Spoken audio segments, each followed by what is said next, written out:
Sebenarnya ngobatin kanker tuh gampang loh. Cuman orang tuh kadang-kadang dikasih tahu nggak percaya.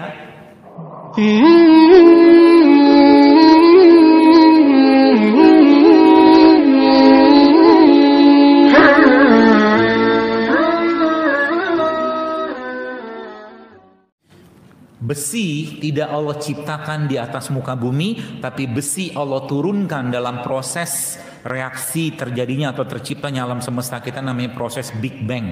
Fusi dari energi atom, nuklir, dan terjadi pada proses Big Bang itu salah satunya menghantarkan besi yang Allah turunkan dari langit menuju bumi, dan besi itu ada dalam kurma. Masya Allah ya. Dan besi merupakan salah satu elemen transisi, ya, ion transisi dalam tubuh manusia yang dia bisa berperan sebagai salah satunya adalah anti kanker. Itu sebabnya Nabi SAW sebutkan sebuah riwayat, Rasul itu pernah dalam 1 bulan, Pak Bu sekalian, pernah 1 bulan saja ya, itu hanya minum air putih sama kurma saja 1 bulan. Kalau saya memandang ini sebagai konsep kesehatan, maka inilah proses detox yang paling baik untuk orang-orang yang kena kanker. Ketika orang kena kanker makan kurma, kurma ini alkali dan dia punya zat besi, ya. Dan dia minum air, which is itu air alkali atau air zam-zam. Saya belum cerita tentang air zam-zam, kapan-kapan kita bahas tentang air alkali, bagaimana ternyata gen-gen dalam tubuh manusia itu ternyata terikatnya karena satu pH yang sama, yaitu pH-nya alkali. Makanya air zam-zam itu kenapa bisa berperan sebagai air yang bisa menghilangkan kanker, karena dia bisa menguatkan kembali ikatan gen. Dan kanker tidak akan bisa tumbuh pada lingkungan yang basah atau alkali. Jadi ini basah nggak? Ini basah. Ini basah nggak? Ini basah. Ini basah nggak? Ini basah. Yang nggak basah itu apa? Gorengan. Nasi itu asam, gorengan itu asam. Segala jenis produk minyak, tepung, gula, ya, termasuk tadi apa tuh namanya, tepung, minyak, gula, sama nasi itu asam. Karena dia sudah berdiri sendiri, ya, dates. Jadi makanya sebenarnya ngobatin kanker itu gampang loh. Cuman orang tuh kadang-kadang dikasih tahu nggak percaya. Kanker itu sebenarnya proses alamiah, ya. Kalau mungkin saya punya teman sahabat saya juga dengan pemahaman yang sama seperti saya ini, dia proses alami yang tubuh tuh pengen diperhatikan lebih gitu kan, ya. Sehingga nanti apa? Jangan diserang dianya.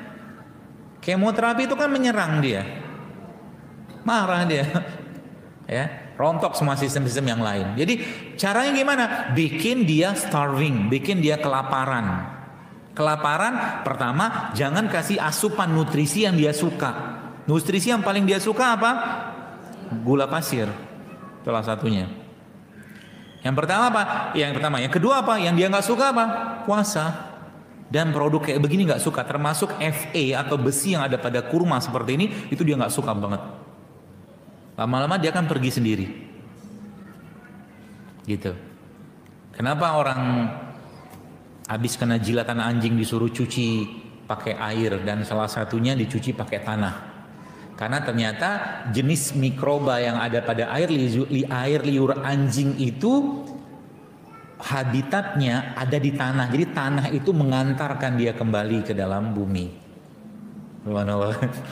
Itu ada penelitiannya. Ya, begitu luar biasa sunnah-sunnah Nabi Bapak sekalian. Jadi kalau kita ikutin tuh insya Allah akan jauh lebih sehat, ya. Itu ya, kurma. Jadi kurma termasuk salah satu produk Allah yang jangan pernah kosong di rumah Anda. Kenapa? Karena ada janji Nabi. Nabi janji apa? Nabi janji barang siapa tidak akan kelaparan orang-orang yang di rumahnya ada kurma, kata Nabi. Ya, apalagi kurmanya kurma yang ada hadis secara khusus, kurma ajwa misalnya. Tapi kalau nggak ada juga hadis kurma biasa juga nggak apa-apa. Kenapa bisa bikin kenyang? Karena di sini ada enzim. Jadi kalau salah satu yang saya paling suka untuk bikin alpukat itu saya akan cincang-cincang ini, ya, kalau nggak saya blender, saya cincang-cincang, saya kasih madu sedikit, saya kasih kurma, alpukatnya saya cincang, terus saya makan. Itu sudah cukup kenyang, sangat kenyang. Lemak dapat, karbonya dapat, serat dapat, enzim dapat. Ya, jadi mulai sekarang diubah. Pengajian saya yang di daerah Bekasi Harapan Indah itu lagi sama nanti insya Allah kita mau rutin di Kementerian Perikanan itu, saya mau kasih semacam kuesioner. Ya, nanti yang ikut kajiannya diukur berat badan, lingkar perut, lemak. Itu ada alatnya, tinggal pegang doang. Ya, jadi nanti ikut kajian itu bukan cuman wah-wah doang di kajian, tapi badannya bener-bener enak gitu loh. Ini hari pertama kajian berat badan misalkan 60, hari kesekian kali kajian tetap aja 60, kadang 70 malah. Sedangkan kategori udah overweight atau obese kan nggak seru tuh, harus ada indikator. Ya.